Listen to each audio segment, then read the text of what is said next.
There is a fire that burns through history, not metaphorically, literally. Libraries, archives, repositories of accumulated human thought, reduced to ash, scattered into air, dissolved into nothing. And the official explanation, more often than not, is accident, negligence, war, the careless dropping of a torch, a lamp knocked sideways in the chaos of battle. But what if the fires were not accidents? What if someone, some group, some coordinated force of men with an agenda moved through the ancient world and the not-so-ancient world alike, selecting buildings filled with knowledge and burned them one by one? Tonight, we are going to move slowly through that question. We are going to let it breathe. We are going to trace the pattern of erasure across centuries, across continents, across civilizations that may have been connected in ways we are no longer allowed to remember. And woven through all of it, we are going to sit with the strange and persistent theory that a civilization called Tartaria, vast, sophisticated, largely forgotten, left behind traces of its knowledge in buildings that still stand today and in libraries that were carefully, deliberately destroyed. This is not a video that will shout at you. This is a video that will walk beside you, slowly, in the dark. And if you fall asleep somewhere along the way, that is fine. That is what this is for. Let the ideas drift into the background of your mind. Let them settle. Let your body rest and your thoughts loosen. We will be here. If you find yourself returning to these questions, if the things we explore tonight catch somewhere in you and stay, then subscribe. We make this kind of content regularly, slow, deep, the kind of history that does not appear in textbooks. We will be here when you come back. Now close your eyes or soften your gaze and let us begin. Before we talk about specific libraries, before we name dates and places, I want you to sit with the concept of erasure itself. Because erasure is not only destruction, erasure is also replacement. It is the act of filling a vacuum with a new story, so that the people who come after the fire do not notice that something was taken. They see new walls, new books, new explanations. They assume that is simply what has always been there. Think about what a library is. At its core, it is not just paper and ink. It is not just scrolls or clay, tablets or bound volumes. A library is a record of what people believed was worth preserving. It is a record of what they knew, what they theorized, what they mapped, what they measured. It is the collected intelligence of a civilization, organized and made available to future generations. When you burn a library, you do not just destroy books. You destroy the evidence of what people knew. You break the chain of transmission. You create a gap, and into that gap, you pour whatever narrative you want people to believe went before. This is not a controversial idea in academic circles. Historians understand that the victors of historical conflicts often rewrite the record. They burn the chronicles of the defeated. They replace statues. They rename cities. They reattribute monuments and structures. This is documented. This is accepted. The debate is not about whether this happens, but about how thoroughly and how recently it has happened. The Tartaria hypothesis suggests it happened very recently, within the last 200 to 400 years, and not in one place, but across the entire world simultaneously. Let that sit for a moment, not as something to believe or disbelieve, just as a question. What if the world we think of as ancient is far less ancient than we have been told? What if structures we date to Rome, or medieval Europe, or early colonial America were actually built by a civilization that was erased within living memory of our great-great-grandparents? What if the libraries that documented that civilization's science, philosophy, geography, and technology were not burned in antiquity, but in the 1700s? The 1800s? What if some of that burning was still happening when our great-grandparents were children? That is the question underneath all the questions we will explore tonight. Let us start with the most famous library destruction in recorded history. The library of Alexandria. You almost certainly know this name. You probably have a mental image of it. Towering shelves, scrolls stacked in wooden cases, scholars walking quietly through sunlit halls, and then fire. Catastrophic, all-consuming fire. The knowledge of the ancient world. Gone in an afternoon. But here is what most people do not know. There was no single burning of the Library of Alexandria. There were multiple destructions, spread across centuries. And each time, the story was told slightly differently. The blame placed on a different actor. The scale of the loss estimated differently. The first major damage is associated with Julius Caesar in 48 BCE. During fighting in Alexandria, fire spread from ships in the harbour and consumed an unknown number of scrolls. Caesar himself mentions this in his own writings, though he downplays the significance. Later, Roman writers amplify the story. But here is the thing about Caesar's fire. Contemporaneous accounts suggest the library itself was not destroyed, only a warehouse near the docks where scrolls were stored awaiting export. The main library continued to exist. It was damaged, possibly seriously, but it continued.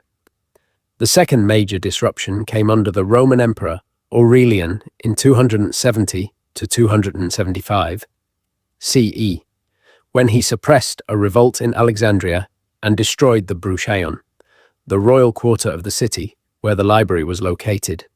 Again, the extent of damage to the actual collection is unknown. The third moment often cited is 391 CE, when the Christian Emperor Theophilus, acting on orders from the Christian Emperor Theodosius, ordered the destruction of pagan temples in Alexandria. The Serapeum, a temple complex that housed a branch of the library, or what remained of it, was destroyed. Christian mobs participated in the destruction. Pagan knowledge, specifically, was being targeted. And then there is the Arab conquest of 642 CE, after which the story goes that the Arab general Amr ibn al-As asked what to do with the books in Alexandria. The Caliph Omar reportedly said, "If the books agree with the Quran, they are superfluous. If they disagree, they are heretical. Either way, they should be burned." The books were then used to heat the bathhouses of Alexandria for 6 months. This is almost certainly a later fabrication. Most historians who study the period believe the library was already largely gone by 642. But the story persisted because it served a purpose. It gave a convenient enemy. It placed the blame for the loss of ancient knowledge on a civilization that would go on to be othered, feared, and fought. What I want you to notice is not the specific events, but the pattern. Multiple destructions, unclear records, different blame at different moments, a story that keeps changing depending on who is telling it and what they need it to mean. This pattern will repeat. Over and over, every major library destruction follows a version of the same shape. Unclear origins, disputed blame, a convenient villain, and a new narrative that fills the gap where the old knowledge used to be. Now, we need to talk about Tartaria. And to do that, I need to ask you to temporarily set aside the word conspiracy. That word has become a way of ending conversations before they start. It has been deployed so effectively against alternative historical inquiry that even asking certain questions now triggers a kind of social reflex. The question is dismissed before it is examined. What I'm asking you to do tonight is not to believe anything, just to look at the evidence as it exists and to notice what questions that evidence generates. On maps from the 16th, 17th, and early 18th centuries, you can find a region labeled Tartaria, or Tartary, covering an enormous portion of the Eurasian continent. Not a small tribe or a regional designation. A vast territory, sometimes labeled Great Tartary, sometimes Chinese Tartary, sometimes Muscovite Tartary.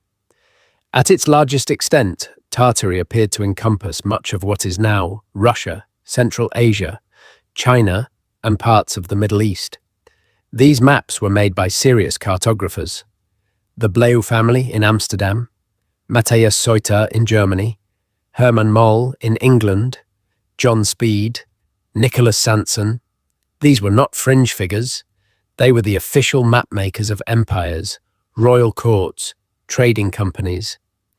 Their maps were used to navigate, to plan military campaigns, to negotiate treaties. And on their maps, Tartaria is not a vague wilderness. It is a populated, named, apparently organized place. It has cities. It has rivers with names. It has internal regional divisions. It is treated as a civilization, not a savage hinterland. And then, gradually, through the 18th and 19th centuries, the name disappears from maps.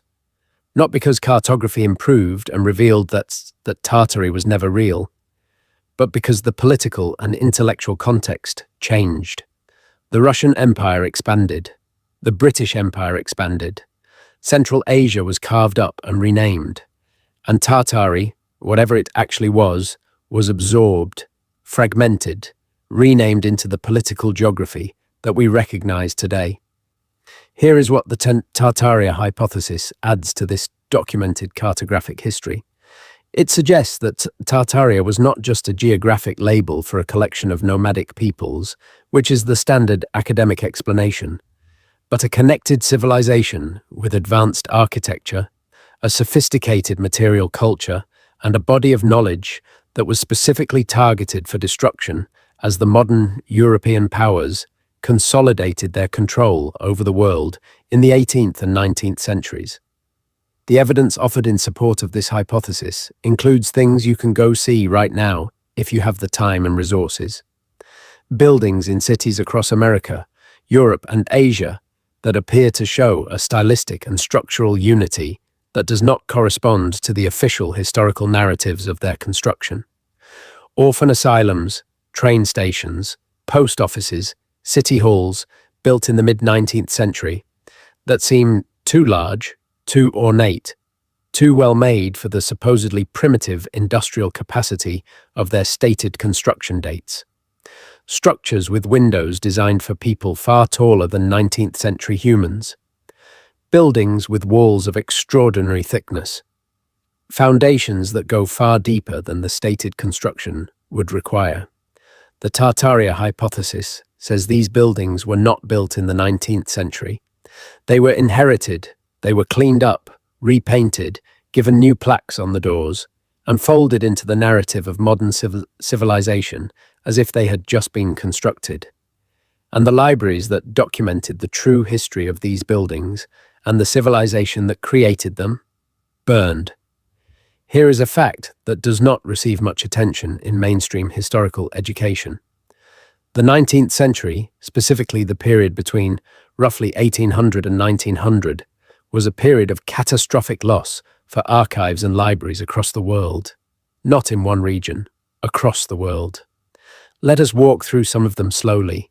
In 1814, British forces burned Washington, D.C. during the War of 1812. The Library of Congress was destroyed. Approximately 3,000 volumes, the entire collection at the time, were lost. The explanation is military retribution for American forces having burned the Parliament buildings in York, now Toronto, in 1813. This is documented. This is accepted. The question the Tartaria hypothesis raises is not whether the British burned Washington, but what was in those 3,000 volumes. Who had compiled them? What did they document? What maps were in there? What correspondence? What records of the pre-colonial geography of North America, with its already standing buildings and already mapped cities? Thomas Jefferson sold his personal library to Congress in 1815 to replace what was lost. 6,487 volumes, Jefferson's collection. And Jefferson himself is a figure of deep interest to alternative historians. A man who traveled widely, who was fluent in multiple languages, who had access to archives and documents that ordinary people did not, and who wrote, in some of his private correspondence, about things in the American landscape that do not match the official colonial narrative. In 1838, the Patent Office in Washington burned. With it went records of patents filed before that date, including, theoretically, records of technologies that were being developed or had been inherited from earlier sources. In 1851, the Library of Congress burned again. This time, 35,000 volumes were lost, including two-thirds of Jefferson's replacement collection. The cause was given as a defective flue. Accidental. In 1871, the Great Chicago Fire. The entire city burned. Entire archives, business records, property records, maps, survey documents. The histories of who had owned what land, who had built what buildings, what had been there before the city as it existed, was constructed, all of that, gone. Also in 1871, the same night as the Chicago Fire, a fire burned across large portions of Wisconsin and Michigan. The Peshtigo Fire in Wisconsin is estimated to have killed between 1,500 and 2,500 people, making it the deadliest fire in American history. A fact almost no one knows because the Chicago Fire happened on the same night and took all the attention. The cause of the Peshtigo Fire has been debated since it occurred. Some blame a comet, some blame industrial clearing. The official explanation is never quite satisfying. In 1872, Boston burned. Again, city records and archives gone. In 1877, the Jesuit library in Rome was severely damaged. In 1879, the library of the Royal Exchange in London burned. The pattern continues, city by city, country by country. The record keeps catching fire. And here is something that the Tartaria researchers notice. The buildings that remain, the ones that did not burn, the grand old structures that we still walk through today, many of them show signs of a previous life. Filled-in windows at basement level, suggesting what is now a basement was once a ground floor. Scorched stone that predates the stated construction date. Foundation walls that do not match the building above them. Internal structural features that belong to a different architectural tradition than the stated style. The fires, according to this hypothesis, were not random disasters. They were targeted. They were meant to eliminate the documentary evidence that would allow people to understand what had actually been there before. Let us talk about the mud flood theory, because it is central to understanding the Tartaria hypothesis, and it is the thing that most people in the mainstream dismiss most quickly. The mud flood idea is this. At some point in the recent past, perhaps the early to mid-1800s, a catastrophic geological or atmospheric event covered large portions of the inhabited world in a layer of mud, sediment, or similar material. This event buried the lower floors of existing buildings. The buildings themselves survived. But where there had been ground floor doors and windows, there were now walls of earth. Where there had been staircases descending to lower entrances, those staircases were buried. The buildings now appeared to be single-story structures with their basements partially underground, when in fact what we call basements were originally ground floors, and what appears to be a first floor was once a second floor. Now, I want to be careful here, because this is one of those places where the alternative history community sometimes makes claims that outrun their evidence. There is no single, widely agreed upon geological event from the 19th century that corresponds to what the mud flood hypothesis describes. The geological record does not show a uniform layer of mud deposited across Europe and America in the 1800s. What the hypothesis does rest on is photographic and architectural evidence. There are photographs from the 1800s, actual photographs taken during the era of early photography, that show buildings with their lower floors partially or wholly buried in dirt.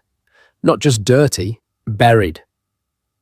Street level is above what appears to be an original lower story. Windows that are now at knee height to passers-by were clearly designed to be at standing height. Doors that are currently half underground were clearly meant to be entered from a level that is no longer accessible. Researchers in the Tartaria community have catalogued hundreds of these images. They argue that the standard explanation, which is that cities simply built up their streets over time as roads were raised and improved, does not account for the scale and uniformity of what the photographs show. The reason this matters for our discussion tonight is that if there was a catastrophic event that buried the lower levels of buildings across large portions of the inhabited world, it would also have buried records. It would have buried libraries. It would have buried archives stored in lower-level rooms and vaults. And it would have created an enormous physical gap between the world that existed before the event and the world that existed after it. The people who survived would have needed to be told a story about what they were looking at. They would have needed to be told what that half-buried building was, and who built it, and when, and why. Who told them that story, and was the story true? Let us move back in time now, or what we are told is back in time. Because one of the most devastating library destructions in the historical record is the Mongol sack of Baghdad in 1258. Baghdad, at that point, was the intellectual capital of the world. The House of Wisdom, Beit al-Hikmah, had been founded in the early 9th century, under the Abbasid caliphs. It was not merely a library. It was a translation center, a research institution, an observatory, a hospital, and a meeting place for scholars from across the known world. Greek texts, Persian texts, Sanskrit texts, Syriac texts, all were brought to Baghdad, translated into Arabic, studied, expanded upon. The scholars of the House of Wisdom made contributions to mathematics, astronomy, medicine, chemistry, philosophy, and geography that the European Renaissance would later draw upon. Al-Khwarizmi, working in Baghdad in the 9th century, developed algebra. Ibn al-Haytham, working in the 10th and 11th centuries, made foundational contributions to optics and the scientific method. Al-Biruni mapped the known world with a precision that would not be matched in Europe for centuries. And then the Mongols came. Hulagu Khan, a grandson of Genghis Khan, arrived at Baghdad in 1258 with an army. The Caliph al-Mustasim was captured. The city was sacked for 17 days. The death toll is variously estimated at hundreds of thousands to 1 million people. The canals ran black with ink from destroyed books. That description, canals running black with ink, appears in multiple sources. Whether it is literal or poetic is debated, but the scale of destruction at the House of Wisdom is treated as historically real. The standard narrative is that the Mongol conquest ended the Islamic Golden Age and that Europe, drawing on the Arabic translations that had made their way west, was able to carry forward the legacy of ancient knowledge while Baghdad lay in ruins. But alternative historians ask, what did not make it west? What was in Baghdad that had not been translated? What was in those vaults, those storerooms, those restricted collections that no one had yet copied or transmitted? And they ask something else. The Mongol Empire, at its peak, was the largest contiguous land empire in human history. It stretched from the Pacific coast of Asia to the edges of Central Europe. It passed through, over, and across exactly the territory that appears on 17th century maps as Tartary. The Mongol rulers of large portions of this territory eventually became known by a name that is often cited as one of the etymological roots of the word Tartary, the Tatars. This is historically documented. The connection between the Tatar peoples and the territory, labeled Tartary on early modern maps, is not a fringe claim. It is conventional history. What the alternative historians add is the suggestion that the Mongol campaigns were not simply military conquest, but targeted erasure. That the things Hulagu burned in Baghdad were not random. That the destruction of specific knowledge centers across Eurasia in the 13th century was coordinated with a purpose, which was the elimination of a competing civilizational record. China has the clearest documented case of deliberate, politically motivated book burning in ancient history. In 213 BCE, the Emperor Qin Shi Huang, the first emperor to unify China under a single rule, ordered the burning of books. Specifically, he ordered the burning of historical records from states other than Qin, private copies of classic texts, including the works of Confucius, and any philosophical writings that questioned or challenged the authority of the new imperial order. This is not disputed, it is in the historical record. The rationale given by the emperor's minister, Li Si, was straightforward. A unified empire requires a unified history. Alternative histories create alternative loyalties. Burn the alternatives, and the people will have only one story to tell. What is less well known is the scope of what was lost. The classic texts of Chinese philosophy and history that we have today are reconstructions, assembled from memory by scholars hiding books from the imperial inspectors, from fragments preserved in sealed tombs, from copies that survived in obscure locations. The Confucian canon as we know it is an approximation of what existed before 213 BCE, not a perfect preservation, and the records from the other states, the historical chronicles of the kingdoms that Qin defeated and absorbed, those are largely gone. We know those histories existed because later scholars mention them. We know their destruction was politically motivated because the emperor said so, but we cannot fully reconstruct what was in them. Qin Shi Huang is also notable for another reason that sits at the intersection of conventional history and the questions we are exploring tonight. He sent expeditions across the ocean. He sent ships east into the Pacific. He sent ships west. He was obsessed with achieving immortality and believed that a substance or formula that could grant it existed somewhere beyond the known world. He sent a fleet under a man named Shu Fu with thousands of people, craftsmen and farmers and men who could start a civilization across the Eastern Sea. They never came back. What did they find? Where did they go? What contact did they have with other civilizations, other knowledge systems, other peoples? The official records say nothing, because the official records are what Qin Shi Huang permitted to exist. The alternative historians notice something else about Qin Shi Huang. He unified a vast territory very quickly. He standardized weights and measures, currencies, axle widths for carts, writing systems. He built roads that spanned thousands of miles. He connected and extended walls. He mobilized labor on a scale that seems almost impossible for a Bronze Age empire relying on horse-drawn transport and hand tools. Where did the organizational knowledge for this come from? Where did the engineering knowledge come from?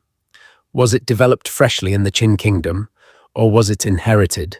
We are moving now to a place that is less famous in the Western imagination than Alexandria, but that deserves equal weight. Nalanda, in what is now the Indian state of Bihar. Nalanda was a university, one of the oldest universities in human history, possibly the oldest. It was founded sometime around the 5th century CE, though some scholars push the origins earlier. At its height, Nalanda housed tens of thousands of students and hundreds of teachers. It was an international institution, attracting scholars from China, Korea, Japan, Tibet, Indonesia, Persia, and Turkey. Its library, called the Dharma Ganja, the Treasury of Truth, was legendary. It occupied 3 large buildings, each 9 stories tall. It contained manuscripts on medicine, mathematics, astronomy, philosophy, theology, politics, warfare, architecture, and art. In 1193 CE, Bakhtiar Khilji, a commander of the Delhi Sultanate, attacked Nalanda. The university was sacked. Many of the monks were killed. The library burned. Accounts say it burned for 3 months. 3 months. That gives some sense of the scale of what was there. The destruction of Nalanda is treated in Indian historical memory as a wound that never quite healed. The knowledge that was there, the accumulated scholarship of 7 centuries of one of the world's great intellectual institutions, is gone. What we know about Nalanda comes primarily from the writings of Chinese pilgrims who visited it and wrote detailed descriptions, and from the ruins themselves, which are still being excavated. Here is what the alternative historians notice about Nalanda. Its destruction was total, not partial, not gradual, not the slow decay of an institution that lost funding. total destruction in one event by a military force acting with deliberate intent. And the timing, the destruction of Nalanda in 1193 comes just decades before the Mongol campaigns that would devastate Baghdad, Central Asia, Persia, and much of the Islamic world. The 12th and 13th centuries, taken together, represent a period of extraordinary destruction of knowledge centers across the entire breadth of Eurasia. From India in the south to Baghdad in the west to China in the east. Is this coincidence? The Orthodox historian says yes, more or less. These are different actors, different motivations, different political contexts. The destruction of Nalanda is about a specific military campaign in northern India. The destruction of Baghdad is about Mongol expansion. These are separate events. The alternative historian says, look at the pattern, look at what was targeted, not cities in general, knowledge centers specifically, libraries, universities, places where accumulated understanding was stored. Let us talk about an archive that has not been burned, as far as anyone knows, but that remains largely inaccessible to outside researchers and therefore raises questions by its very existence. The Vatican Apostolic Archive, formerly called the Vatican Secret Archive, is one of the largest archives in the world. It covers approximately 85 kilometers of shelving.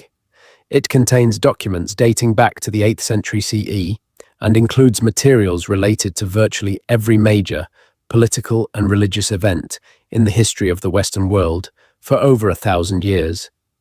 A selection of the archive was opened to qualified researchers in 1881 under Pope Leo III. A broader range has been gradually opened since then, but there are portions of the archive that remain restricted. There are categories of documents that cannot be accessed. There are areas that require special permissions that are, in practice, rarely if ever granted. The Vatican also holds the largest private library in the world, the Vatican Library, distinct from the archive. The library holds over 80,000 manuscripts and 1.6 million printed books, including texts that predate the printing press, texts that were gathered, purchased, confiscated, or inherited over centuries of papal accumulation. The standard view is that the Vatican Library and Archive are simply the institutional records of a very old institution that has kept good records. This is partially true. It is also true that the Vatican has, over its long history, actively collected documents and manuscripts that it did not want widely circulated. The Index Librorum Prohibitorum, the official list of books Catholics were forbidden to read, existed from 1559 to 1966. Books on that list were not just prohibited from being read by individuals, they were actively suppressed. Copies were confiscated, printers were punished. What does this have to do with Tartaria? The alternative historians suggest that among the documents in the Vatican archive are records that document the existence and nature of the civilization they identify as Tartaria. Maps, diplomatic correspondence, records of contact with peoples and territories that have since been renamed or absorbed. Records of the events of the 18th and 19th centuries that were actively managed. This cannot be confirmed because the relevant portions of the archive are not accessible. What can be confirmed is that the Vatican has historically been extremely deliberate about what it preserves, what it allows to be copied, and what it suppresses. This is not a fringe claim. This is the documented history of one of the world's most powerful and long-lived institutions. Now we need to talk about something that the alternative history community is sometimes accused of appropriating from legitimate indigenous scholarship, but which is, in fact, a mainstream historical acknowledgement that is simply not well publicized. There were libraries in the Americas before European contact. There were sophisticated knowledge preservation systems across multiple pre-Columbian cultures. The Maya had books, real books, bound in wood and deer hide, filled with hieroglyphic writing. They were called codices. At the time of European contact, there were thousands of them, documenting Maya astronomy, history, religion, agriculture, medicine, and mathematics. Diego de Landa, a Spanish Franciscan bishop, burned them. In 1562, at a place called Mani in the Yucatan, he conducted what he called an auto da fe, an act of faith. He burned 27 codices, along with 5,000 ritual objects. He later wrote about it in his own account of the Yucatan, seeming to feel almost no remorse. We found a great number of books of these letters, and because they had nothing in which there was not to be seen superstition and falsehoods of the devil, we burned them all. Of the thousands of Maya codices that once existed, 4 survive today. 4. The Dresden Codex, the Madrid Codex, the Paris Codex, and the Grolier Codex. Everything else is gone. But here is something that gets less attention than it should. Landa's burning was not the only one. Spanish missionaries and conquistadors burned Maya, Aztec, Mixtec, and other Mesoamerican texts across the continent throughout the 16th century. They did so systematically, as a matter of religious and political policy. The Aztec Empire had its own libraries, called Amoxcalli, House of Books. The Aztec ruler Itzcoatl, in the early 15th century, had ordered the burning of earlier records in order to rewrite history in a form that suited the Aztec political narrative. So even before the Spanish arrived, there had already been one round of deliberate erasure. The Spanish then erased the Aztec erasure, along with whatever original records had survived Itzcoatl's own fires. What was lost? We know some of what was in these texts, because the few survivors wrote about them after the conquest. There were astronomical records of extraordinary precision. There were historical chronicles going back thousands of years. There were maps. There were medical texts, there were records of trade routes, building techniques, and mathematical systems. The Tartaria researchers point to the architectural record of the Americas as evidence of a pre-colonial civilization that was more advanced and more connected to the wider world than the official narrative allows. Mounds in the American Midwest, built on alignments that correspond to astronomical observations. Stonework in South America, particularly at sites like Sacsayhuaman in Peru, that shows a masonry tradition far beyond what the official construction date and attributed builders would suggest. Underwater structures in the Caribbean and off the coast of Japan and India that appear to be built, not natural, and that correspond to the time period the Tartaria hypothesis identifies as the lost civilization's peak. If there were libraries in the Americas documenting the connection between pre-Columbian American civilizations and the Tartarian world, they are gone. Burned by the Spanish. Burned by indigenous rulers who wanted to rewrite their own histories. Buried under cities. Dissolved in the humidity of the jungle. Or held, possibly, in that 85 kilometers of shelving in the Vatican archive. At this point, I want to step back from specific events and look at something that cuts across all of these cultures and their lost records. Something that survived the burnings precisely because it was too deep in human memory to be erased. The flood myth. Every major culture on Earth has a version of the flood myth. This is not a claim made only by alternative historians. It is a fact of comparative mythology so well established that it is taught in university courses on comparative religion.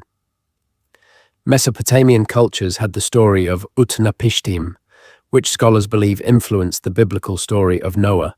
Hindu texts have the story of Manu. Greek mythology has Deucalion. Norse mythology has the great winter that preceded the flood, Fimbulwinter. Aztec mythology has multiple world-ending floods. Native American traditions across the continent have flood stories. Aboriginal Australian traditions include stories of rising seas that researchers have now confirmed correspond to actual sea level changes at the end of the last ice age. The academic explanation for the universality of flood myths is that they preserve racial memory of the end of the last ice age.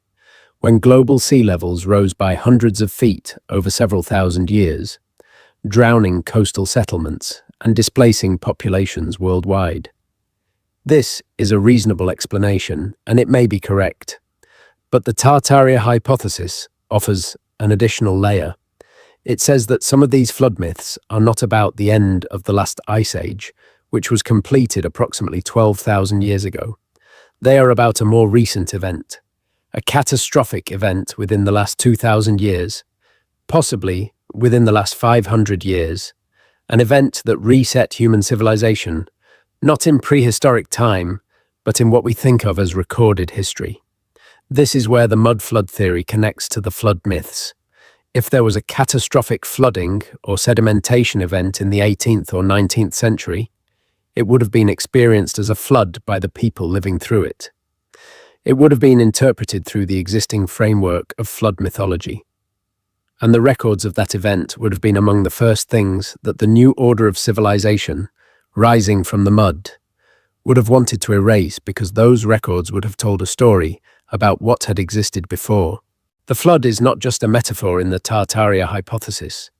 It is a proposed mechanism. The mud that buries the lower floors of 19th century buildings is the physical residue of the event that allowed civilization to be reset and rewritten. Let us go further back. Before Alexandria, before Baghdad, before even the literacy of Greece and Rome. In the ruins of Nineveh, the capital of the ancient Assyrian Empire, archaeologists in the 19th century discovered the library of Ashurbanipal.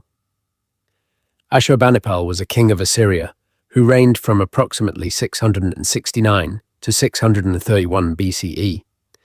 He was, among other things, a deeply learned man who could read multiple ancient languages and who took the preservation of knowledge as seriously as he took military conquest. The library of Ashurbanipal contained over 30,000 clay tablets. Clay does not burn easily. When the palace at Nineveh was destroyed by fire, the fire actually helped preserve some of the tablets by baking them harder. The tablets that archaeologists recovered included legal texts, hymns, astronomical observations, mathematical tables, medical texts, and literature, including the most complete version of the Epic of Gilgamesh, which contains one of the earliest recorded versions of the flood myth. Ashurbanipal had assembled his library by sending scribes across his empire to copy texts. He had also, in the tradition of conquerors, taken texts from libraries in conquered territories. His library was a repository of the accumulated knowledge of the ancient Near East, gathered into one place. It was destroyed when Nineveh fell in 612 BCE, burned by the Babylonians and Medes who ended the Assyrian Empire. For over 2,000 years, its existence was unknown. It lay under the mound of Kuyunjik in what is now Iraq, until British archaeologist Austin Henry Layard began excavating in the 1840s. What was lost that the fire-baked clay tablets did not preserve? The library of Ashurbanipal certainly also contained materials written on perishable surfaces. Wood, papyrus, wax tablets, those are gone. And the libraries of the cities and territories Ashurbanipal had conquered, the original sources for many of his copies, those were scattered and lost over the centuries. But here is what I want you to notice. The library of Ashurbanipal was not an accident. It was an intentional creation. Ashurbanipal was consciously trying to gather and preserve knowledge from across the known world. This suggests that knowledge was already being lost in his time. That he understood there was a fragility to the preservation of accumulated learning. That he saw libraries being lost or threatened and decided to create a central repository.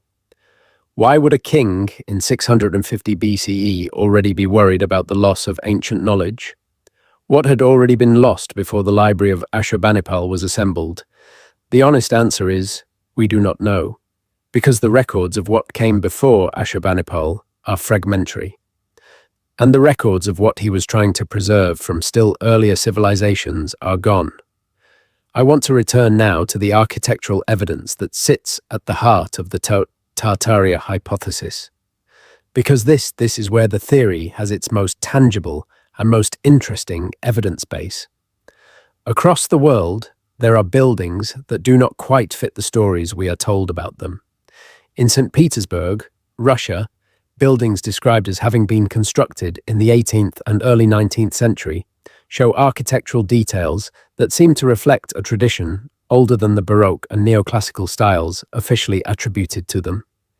The scale is wrong. The proportions suggest buildings designed for a different context, a different level of surrounding civilization. Buildings that in the official narrative were brand new, fresh constructions by the modernizing Russian state, show weathering and material characteristics that some researchers argue indicate they are far older. In Philadelphia, in Washington, D.C., in Chicago, in dozens of American cities, grand public buildings described as having been built in the middle of the 19th century show stylistic characteristics that are explained by reference to European neoclassicism and the Greek revival.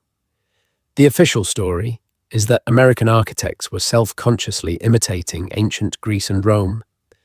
But the Tartaria researchers ask, what if they were not imitating? What if they were describing?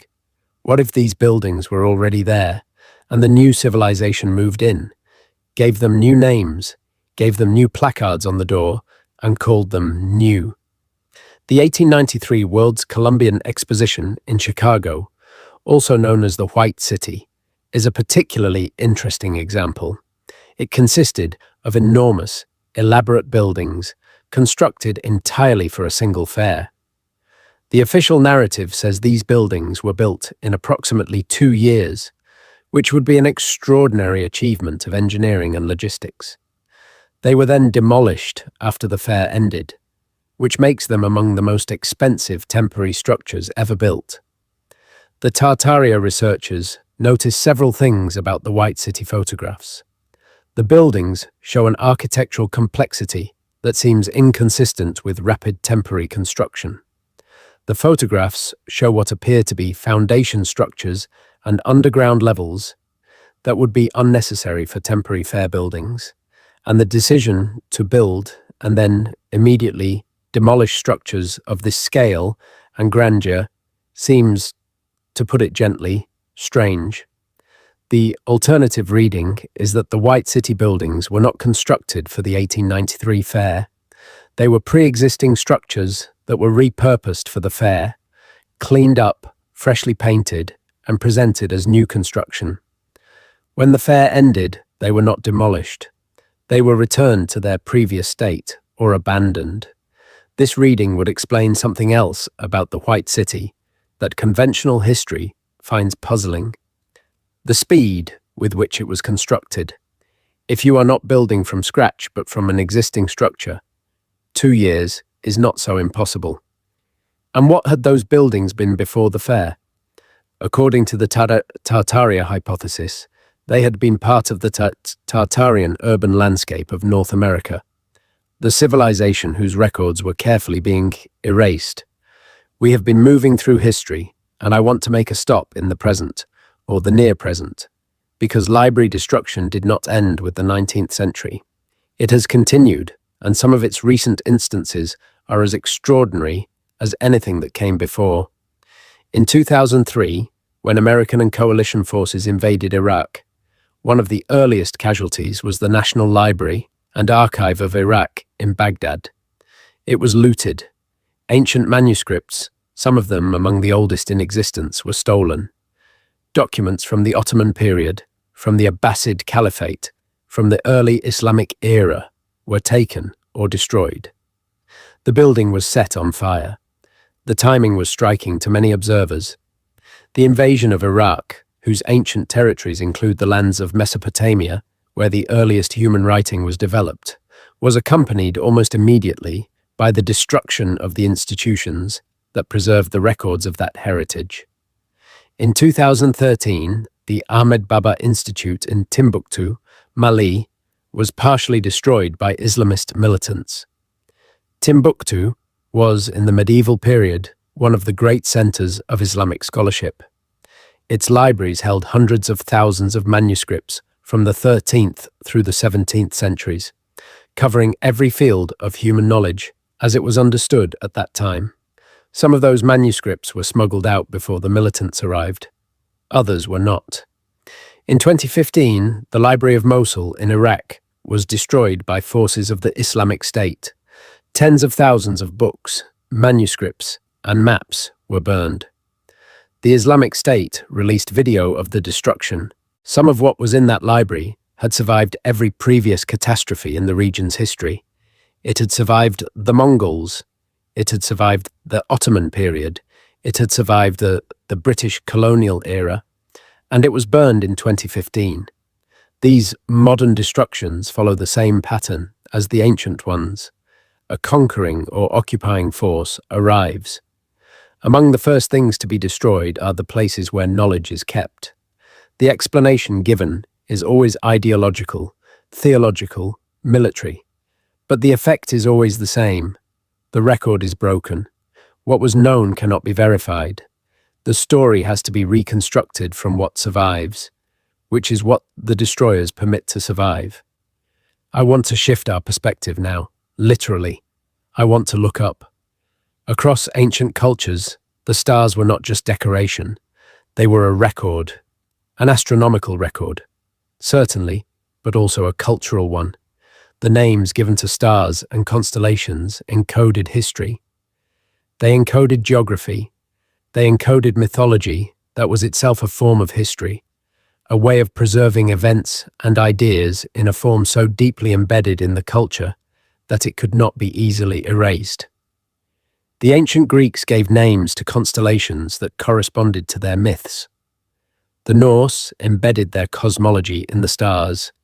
Aboriginal Australians have astronomical traditions that encode knowledge of the landscape as it was thousands of years ago, including the locations of water sources and travel routes. Native American traditions use star patterns to encode agricultural calendars, migration routes, and historical events. The Tartaria researchers have noticed that certain star patterns and their associated mythologies appear across cultures in ways that suggest a common origin. The Pleiades, the cluster of stars, also known as the Seven Sisters, appear in the mythologies of Aboriginal Australians, Native Americans, the ancient Greeks, the ancient Japanese, and many other cultures. The stories associated with them are different in their details, but share structural similarities. The Milky Way appears across cultures as a river, a path, a road. The argument is not that these similarities prove Tartaria. The argument is that they suggest a level of cultural connectivity across the prehistoric and early historic world that the official narrative underestimates. A world where knowledge was shared, where travelers moved between continents, where a common astronomical heritage was maintained across cultures that we think of as isolated from one another. If that connectivity existed, and the mainstream record of human prehistory and early history suggests increasingly that it did, then the libraries that documented it were not the isolated regional institutions we think of. They were nodes in a global knowledge network, and when those nodes were destroyed, the network was broken. Not all at once. One fire at a time, one city at a time, one civilization at a time, until what remained was fragmented, regional, disconnected, and easily overwritten. Let us talk about the Society of Jesus, the Jesuits. The Jesuits were founded in 1540 by Ignatius of Loyola. From their founding, they were deeply involved in education, scholarship, and the collection of knowledge. They established universities across Europe and later across the colonized world. They maintained libraries. They sent missionaries to every corner of the globe, and those missionaries were instructed not just to convert, but to observe, to document, to send back reports. Jesuit missionaries were in China in the 16th and 17th centuries, at the court of the Ming and Qing emperors. They were in Japan, in India, in the Americas, in Africa, in the Middle East. Wherever they went, they gathered information. They learned languages. They studied local astronomical traditions, mathematical systems, philosophical frameworks. They sent detailed reports back to Rome.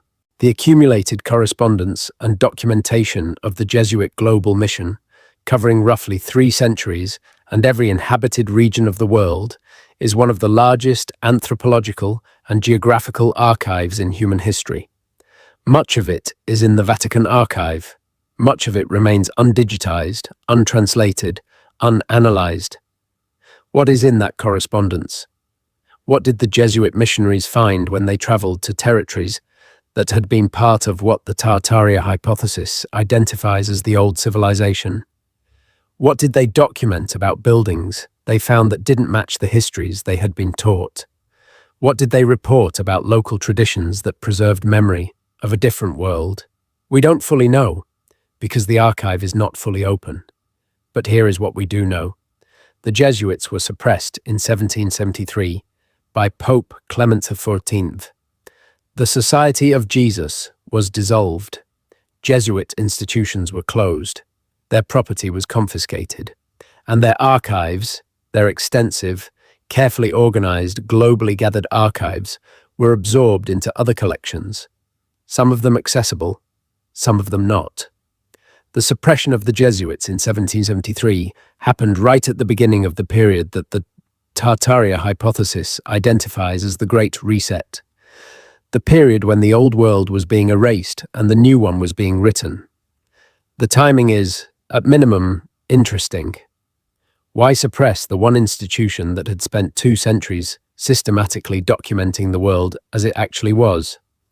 We are going to spend some time now on something that the Tartaria researchers spend a lot of time on, which is the question of anachronistic technology, technology that appears in the historical record before we can explain how it was developed. The Baghdad battery is a real artifact. It is in the Baghdad Museum.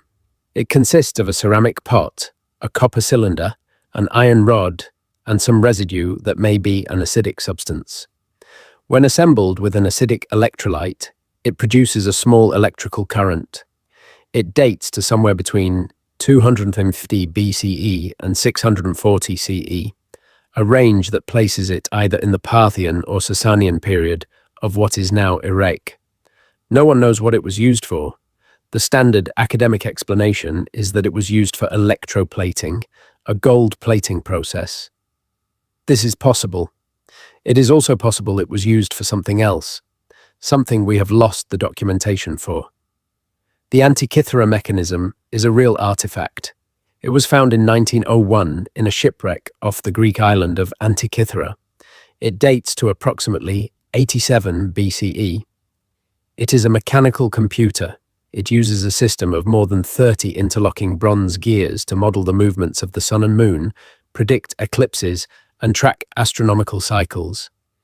Its mechanical sophistication was not matched by any known technology for another 1,000 years after its creation. The precision of its gears is extraordinary.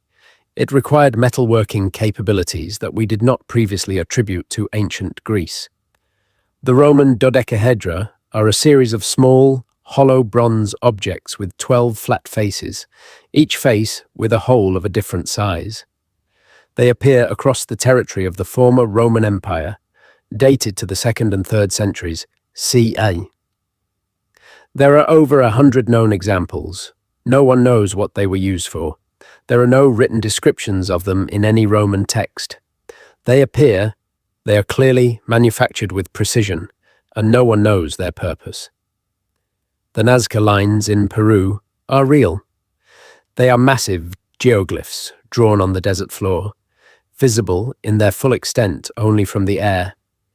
They depict animals, plants, and geometric shapes, some of them hundreds of meters long. They were created by the Nazca culture between approximately 500 BCE and 500 CE. How they were designed with such precision without aerial observation is not convincingly explained. The standard answer is that the Nazca used a simple grid system that could have been executed on the ground. This is possible. It is not entirely satisfying. The point the Tartaria researchers make about these objects and places is not that they prove aliens or magic. The point is that the official narrative of human technological development is linear and progressive, with certain capabilities appearing in a certain sequence. These objects and places disrupt that narrative. They suggest capabilities existing at times when, according to the official story, those capabilities should not have existed.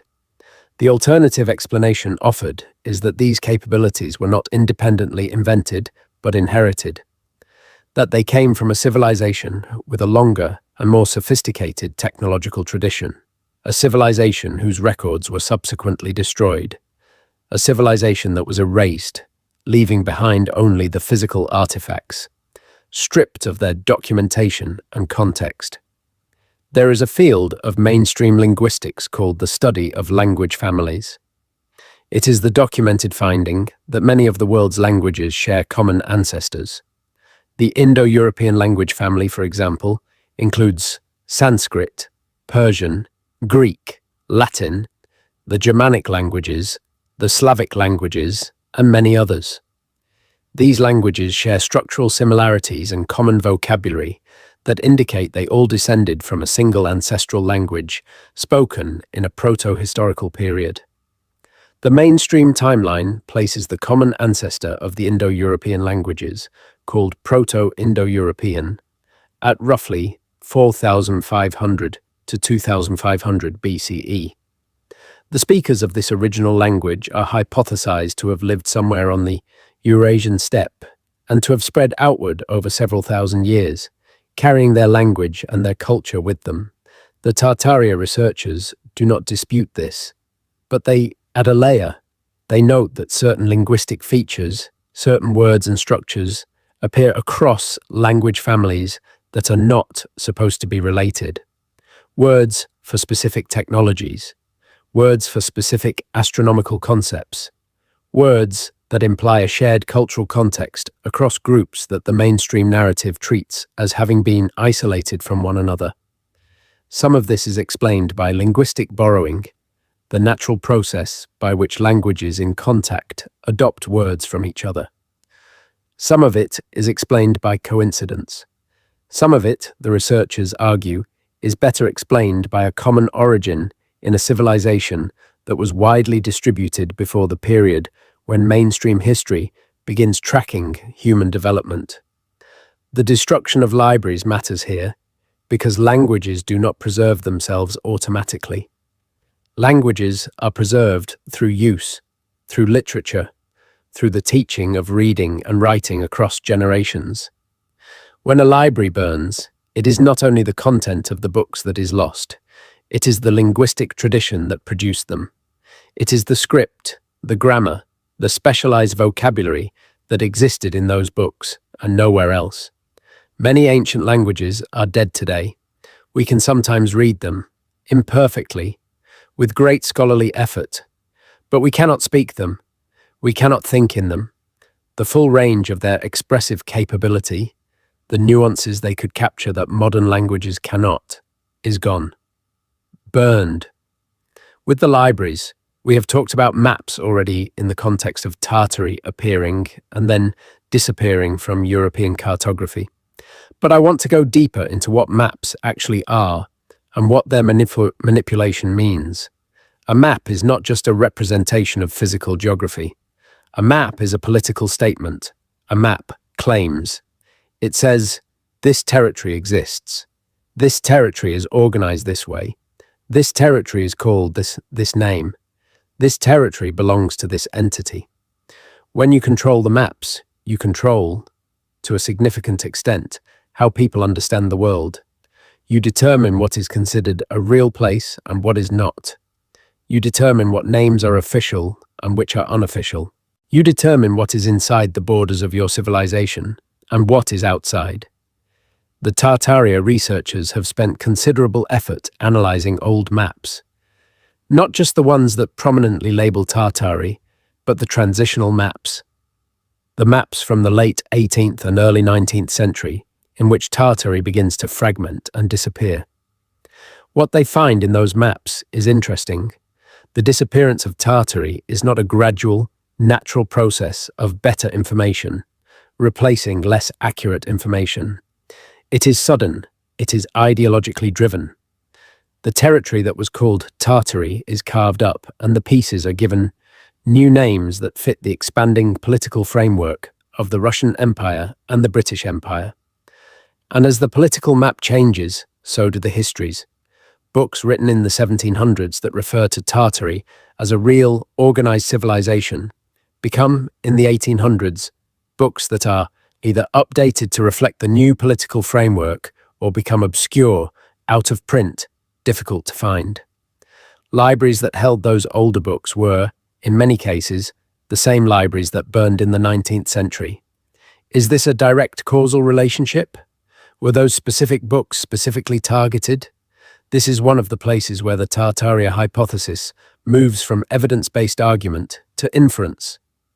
The researchers believe the books were targeted. The mainstream historian would say the fires were accidental and the disappearance of old maps referring to Tartary is simply the natural updating of geographic knowledge. Both cannot be fully proven, but the question of which explanation better fits the full pattern of evidence is worth sitting with. There is a phenomenon documented in the history of colonialism and conquest that is called cultural genocide. It is the deliberate suppression of the language, traditions, knowledge systems, and historical memory of a conquered people. It was practiced by colonial powers in the Americas, in Africa, in Australia, in Asia.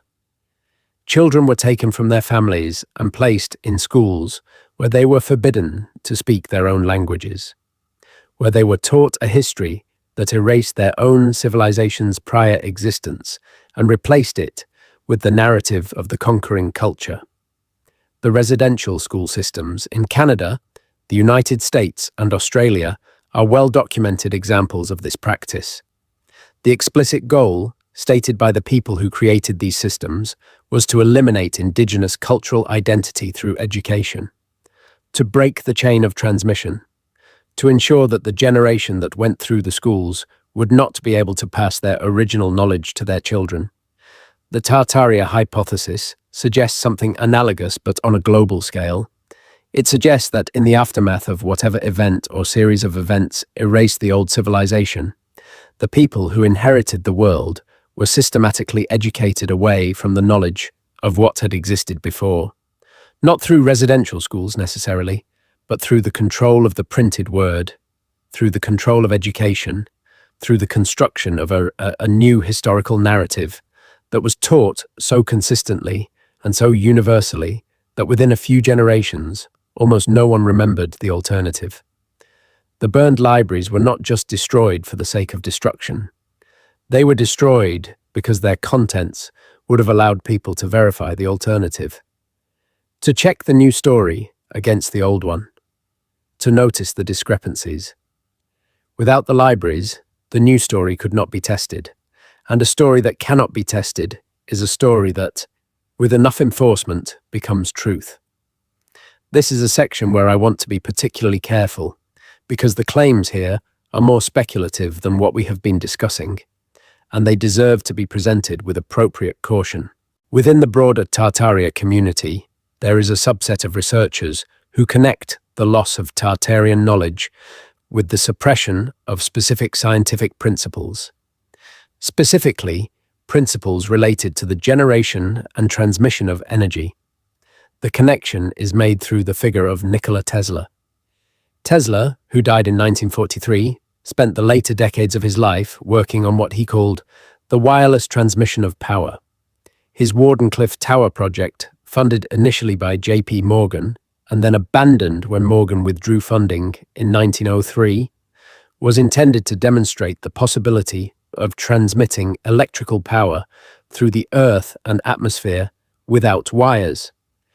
Tesla believed that certain structures, including some of the grand old buildings whose origins the Tartaria researchers question, were designed not just as architecture, but as energy transmission systems. He believed that the ornate towers, domes, and spires of these buildings were functional, not decorative. He believed the materials used in their construction, including specific types of stone and metal, were selected for their electromagnetic properties. Now, none of this has been verified by mainstream science. Tesla's later life claims about energy transmission were not, in his lifetime, experimentally confirmed at scale. His papers, which were seized by the US government immediately after his death, were eventually declassified and released. But researchers have noted that there appear to be gaps in the released documentation. Whether or not the specific energy transmission claims are accurate, the Tartaria community uses Tesla's interest in these old buildings as evidence that someone, at least, believed they had been built with a purpose beyond simple architecture. And they connect the suppression of Tesla's later stage research, which is documented, with the broader suppression of knowledge that the burned libraries represent. The mainstream scientist would say, Tesla made some extraordinary contributions early in his career and became increasingly eccentric and unsupported by evidence in his later work. This is a reasonable position. The alternative researcher would say, the suppression of Tesla's work is itself evidence of the pattern of erasure, that the institutions which suppressed his research were the same institutions that had been suppressing inconvenient knowledge for centuries. The argument is coherent, even if it cannot be proven. Let us talk about a specific architectural form that appears in the Tartaria research with great frequency. The star fort. Star forts, also known as star-shaped fortifications or trace italienne, are a style of military fortification characterized by their distinctive pointed bastions, which appear from above as a star shape. They were, according to mainstream military history, developed in Europe in the late 15th and 16th centuries in response to the development of gunpowder artillery. The pointed bastions were designed to eliminate the blind spots that artillery could exploit in earlier, rounded tower fortifications. The conventional history of star forts is well documented. You can trace the development of the trace italienne style through specific military architects, through specific wars, through specific engineering treatises that survive from the Renaissance period. But the Tartaria researchers notice something. Star forts appear not just across Europe but across the globe. They appear in India, in the Americas, in Australia, in Africa. And they appear in places where the documented colonial history says they should not yet exist at the alleged date of their construction, or where the builders who supposedly constructed them would not have had the engineering knowledge to do so. They also notice that some star forts are built on a scale that seems disproportionate to their stated military function. Star forts large enough to contain an entire city. Star forts with moat systems of extraordinary engineering complexity. Star forts whose foundations suggest they were built on top of earlier structures. The alternative reading is that some star forts were not military constructions of the 16th and 17th centuries. They were pre-existing structures of a different civilization, whose starburst design served purposes other than or in addition to military defense. Purposes related to energy, to acoustics, to water management, to agricultural organization. And when the new civilization encountered them, it incorporated them into its own military and administrative systems and gave them new names and new plaques on the door. The libraries that would have documented the original purpose and construction of these structures are gone. There is a category of evidence in the Tartaria community that is more emotional than empirical, but that I think deserves to be acknowledged because of what it points to. It is the category of collective memory, of story, of the things that grandparents told children in the years immediately after the proposed Great Reset, stories that were not written down but passed orally, stories that were eventually recorded and that now exist in old books and old newspapers and old family histories. Across many cultures in the 19th century, there are recorded instances of older people, people who would have been born in the late 18th century and who lived into the middle 19th century, referring to a time before, a time when things were different, a time when the world was larger, or older, or more connected than it was in their old age, referring to buildings that they remembered differently, referring to a sky that looked different after some event they struggled to describe. These memories are fragmentary. They are filtered through the limits of oral transmission. They are not reliable historical evidence in the conventional sense, but they are consistent with the hypothesis, and they are the kind of memory that tends to accumulate around real events. The people who remember something happened are often dismissed as confused or nostalgic or mythologizing until the evidence catches up, until the archaeology confirms what the stories always said. The people who said there were cities under the sea around India were dismissed for generations, until the ruins of Dwarka were discovered underwater off the Gujarat coast. The people who said there was a great flood that changed the world were dismissed as mythologizers until the geological and archaeological evidence began to support the claim. The people who say the world was different before, who say the buildings they grew up around were older than anyone was telling them, who say the official story of how their city came to exist did not match what they could see with their own eyes. Those people may have been right, and the libraries that would have confirmed their memories are ash. We are moving toward the end of our time together tonight, and I want to talk about something more structural. Not about specific events, but about the system in which those events occurred.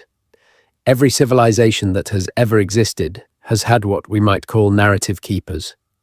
People, institutions, or systems whose function was to maintain the official story of how the world came to be as it is. In tribal societies, this function was held by elders, by storytellers, by shamans. In early states, it was held by priestly classes.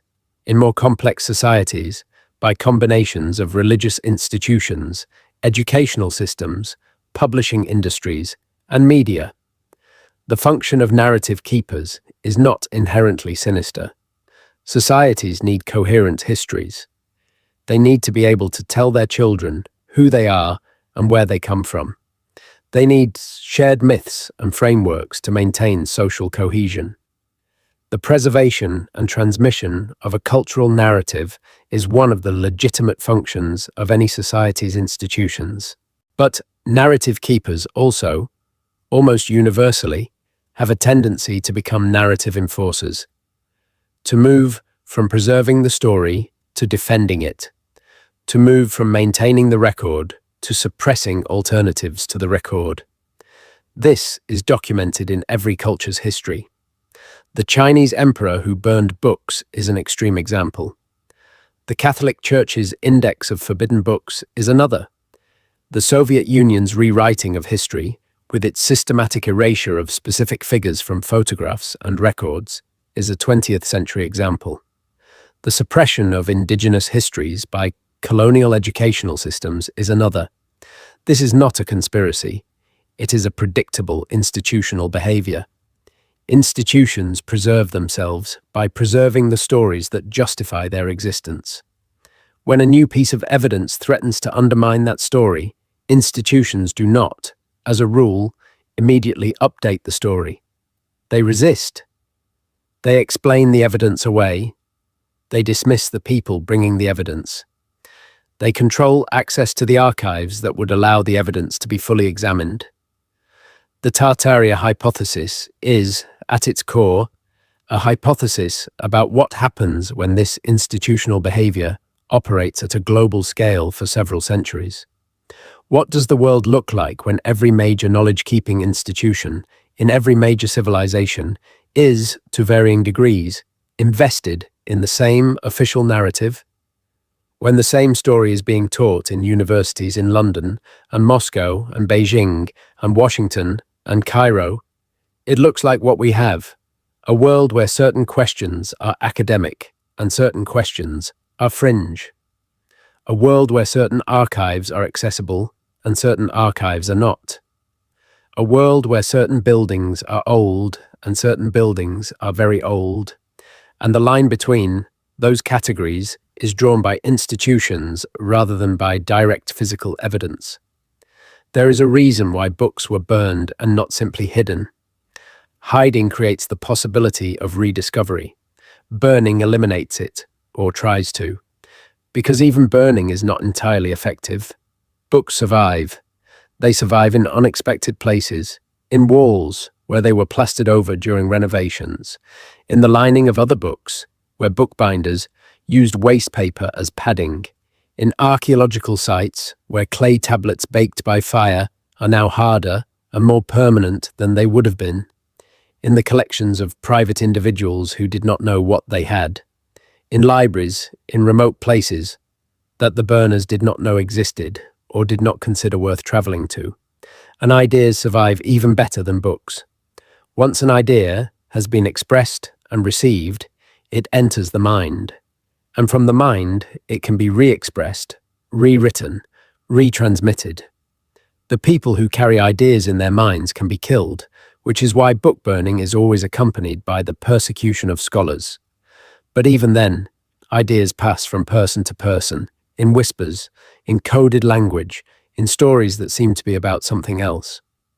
The Tartaria hypothesis itself is an example of this.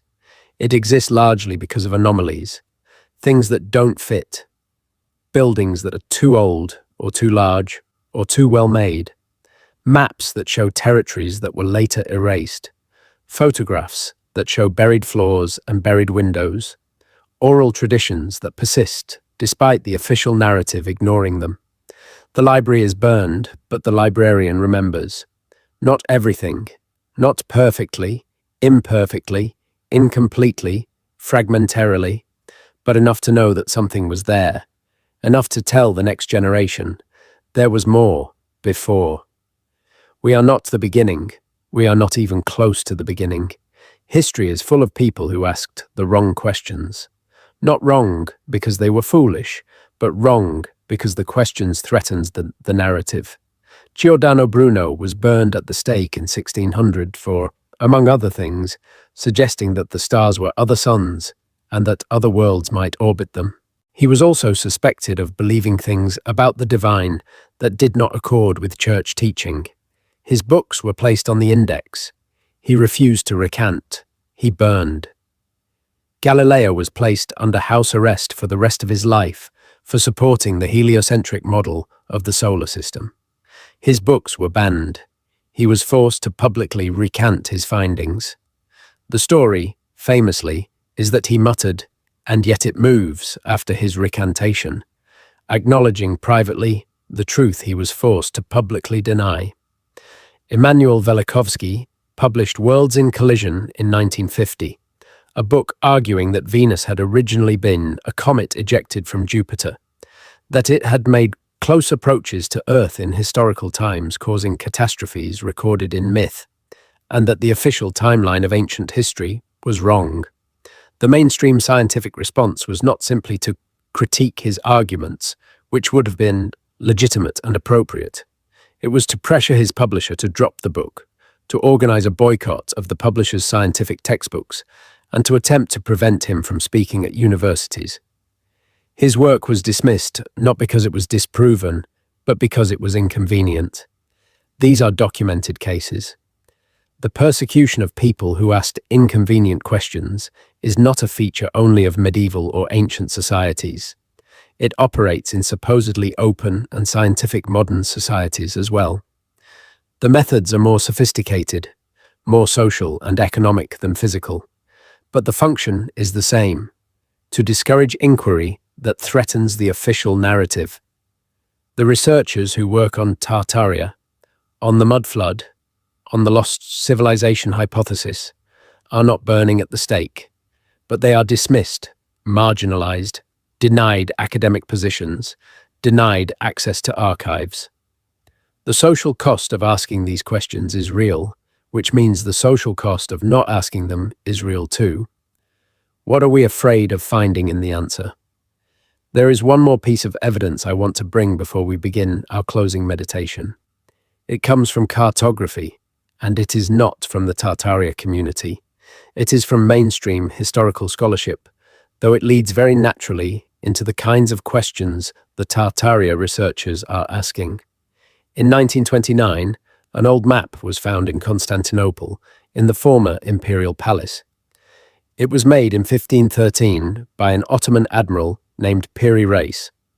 The Piri Reis map shows the coasts of South America and Africa with remarkable accuracy, given that it was made in 1513, only 21 years after Columbus's first voyage. It also appears to show the coastline of Antarctica, which was not officially discovered until 1820. And not just Antarctica in its current ice-covered form.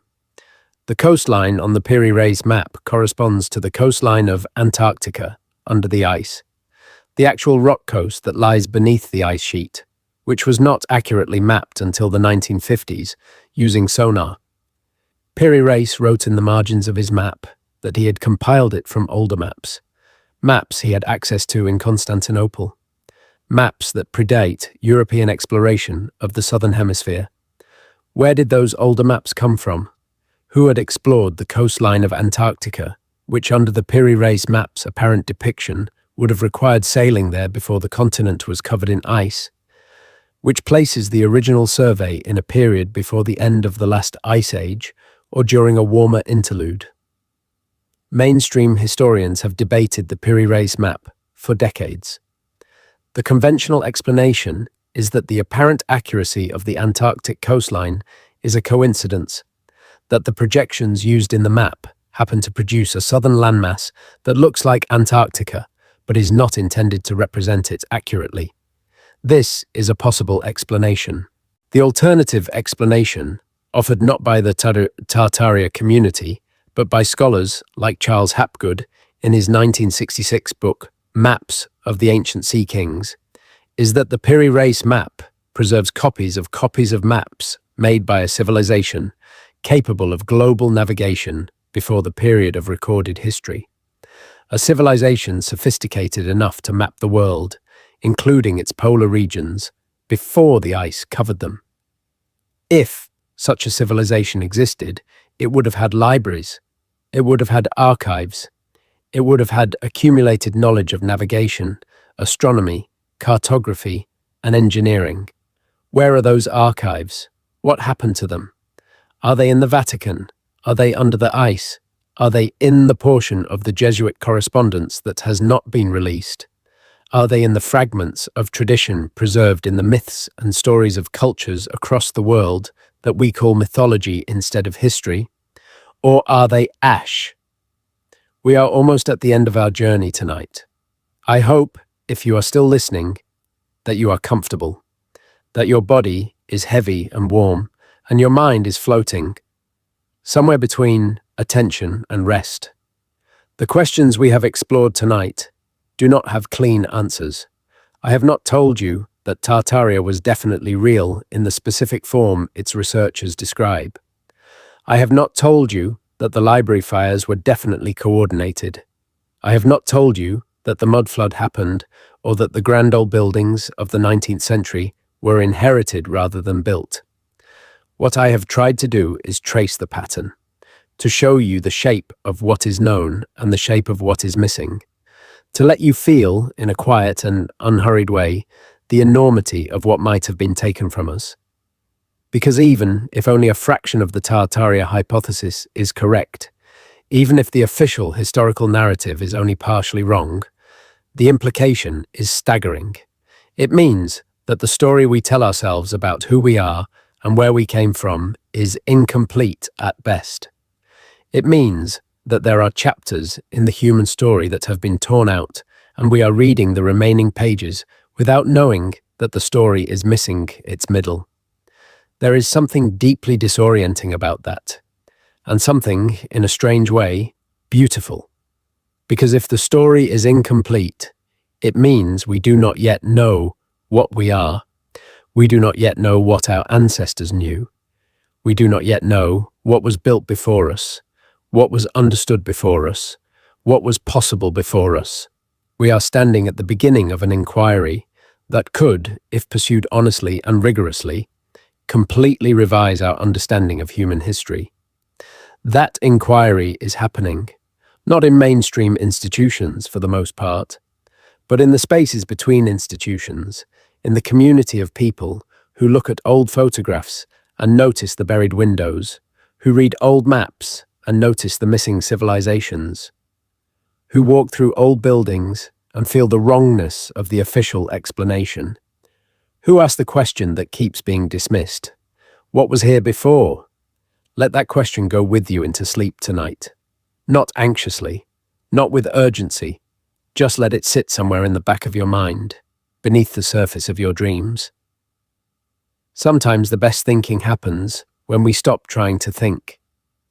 Sometimes the connections are made, not when we are pressing against a question, but when we have relaxed enough to let the question move through us freely.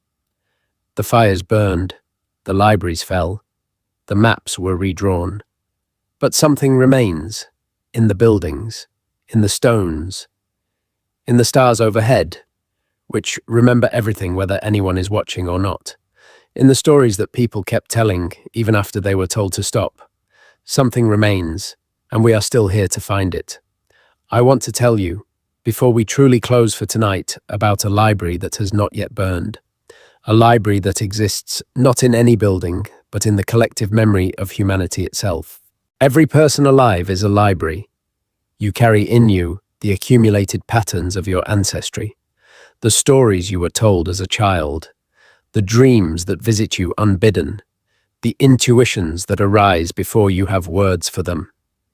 You carry things you did not know you knew, responses to places you have never been, a sense of wrongness when certain histories don't add up, a recognition of something familiar in the architecture of a building you are seeing for the first time. This is not mysticism. This is what it means to be a creature with deep time. We are, all of us, older than our individual histories. The knowledge that was in those burned libraries did not simply cease to exist when the flames took the books. Some of it lives on in the practices and instincts and intuitions of the descendants of the people who knew it. Diluted, fragmented, often distorted, but present. The work of recovering what was lost is partly an archival and archaeological project. It involves the examination of physical evidence, the analysis of old maps, the study of architectural anomalies, the comparison of mythological traditions. But it is also an interior project, a project of listening to what we carry without knowing why we carry it, of paying attention to the places where the official story and the felt sense of things do not quite match, of being willing to sit with not knowing long enough for something deeper than certainty to emerge. This is a slow kind of knowing. It is not the knowing of the textbook or the encyclopedia. It is the knowing of the midnight storyteller, of the grandmother who says, "I don't know why, but I know it's true." It is the knowing that comes to you at the edge of sleep, when the rational filters are loosening and the deeper patterns become visible. That is what tonight has been, an invitation to that deeper kind of knowing, to sit with the questions that the official record does not answer, to let the pattern of the fires speak to something in you that recognizes what fire destroys and what it cannot. The libraries are ash, but the questions survive. We close now, softly. There is nothing more to understand tonight. There is only the gentle descent into rest. Imagine, if you are willing, a great river, wide and slow and very old. This river is made not of water but of words. Every word ever written, every map ever drawn, every astronomical observation ever recorded, every medical text, every philosophical argument, every history, every myth, every instruction, every formula, everything that any human mind ever thought worth preserving and set down in any form. The river flows through time, through the clay tablets of Mesopotamia, through the papyrus rolls of Alexandria, through the silk scrolls of China, through the bark books of Mesoamerica, through the parchment manuscripts of medieval Europe, through the printed pages of the early modern era, always flowing, always carrying forward, always adding the new to the old, and along the banks of the river, throughout its long history, fires that take sections of the river, that evaporate great volumes of what was flowing there, that leave gaps where the current thins and the future reader cannot tell what was passing through before. But the river continues. It finds new channels. It carries what was not taken. It moves forward, thinner in some places, still vast in others, still carrying toward the sea. You are somewhere along this river. You are made of it. The words that made you, the stories and languages and knowledges that shaped the people who shaped you, are all part of this river, even the parts that burned, even the parts that are missing. You are the heir of everything that was preserved, and also the echo of everything that was lost. Let yourself feel the weight of that, and then let it go. It is not yours to carry tonight. Tonight, it is simply yours to know that there was more, that there is more, that the inquiry continues, that somewhere, in an archive not yet opened, in a ruin not yet excavated, in a tradition not yet fully understood, a fragment is waiting, and you will be here when it comes to light. Sleep now. Let the river carry you. Let the questions dissolve into the current. Let your body rest in the deep time that made it. We will be here next time. If the things we explored tonight stayed with you, if you find yourself returning to these questions in the morning, subscribe to this channel. We do this regularly. The slow dive, the alternative histories, the questions that mainstream education does not ask. We will be here when you come back. Good night. Before we move deeper into the long night, I want to tell you about a particular kind of person. Not the kings who burned books, not the generals who ordered the sacking of libraries, not the religious authorities who declared certain knowledge heretical. I want to tell you about the ones who hid books in walls.